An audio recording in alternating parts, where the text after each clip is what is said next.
Stop scrolling. Please help this video reach Universal Studios. I'm a wheelchair user and I just got back from a trip to Universal. I had a pretty disappointing experience because I went there 4 years ago for my honeymoon with my husband, and this was our 4-year anniversary trip. I was so excited for this trip. I've been waiting for months to go, and early into our trip, we were really disappointed to find out they've changed one of the rides to go from being accessible to inaccessible.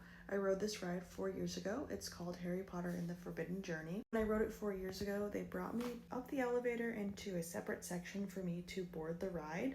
It was super accessible. It was actually one of my favorite rides for accessibility 4 years ago. And they've changed the restriction that you cannot ride the ride if you cannot take a few steps. Which kind of makes no sense to me because I did ride this ride 4 years ago and I had no issues getting on the ride or during my ride experience. I went to the guest services team and this is what they said. We always document it to see if this is a one-time occurrence that we just need to address in the moment, or is this something that we've been noticing a lot of recently?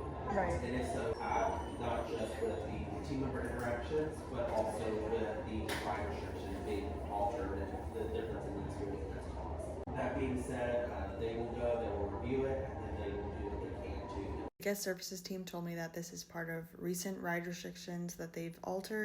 But my question is, do they even include a disability specialist when they make these changes? They couldn't explain to me why they changed the restrictions. What gets me about this is that I pay full price for a ticket and I show up to the park only to be told I can't ride some of the rides that I used to be able to ride. Along the lines of this issue, on almost every single ride I rode at Universal, I tried to explain my needs to the team members that were managing the rides. I told them that I could transfer to a ride seat. I do not need a special car. I just need to be able to wheel up to the car of the ride. And almost every time they ignored that and made me wait for a separate cart for me to be wheeled onto the ride, which I did not want. I wanted to experience the ride like everybody else outside of my chair. It just kind of seems like Universal Studios doesn't really understand disability needs and how the disability community can be affected by these changes. My hope is that Universal Studios can listen to disabled voices when they make these changes and to consult a disability specialist or people in the disability community before making changes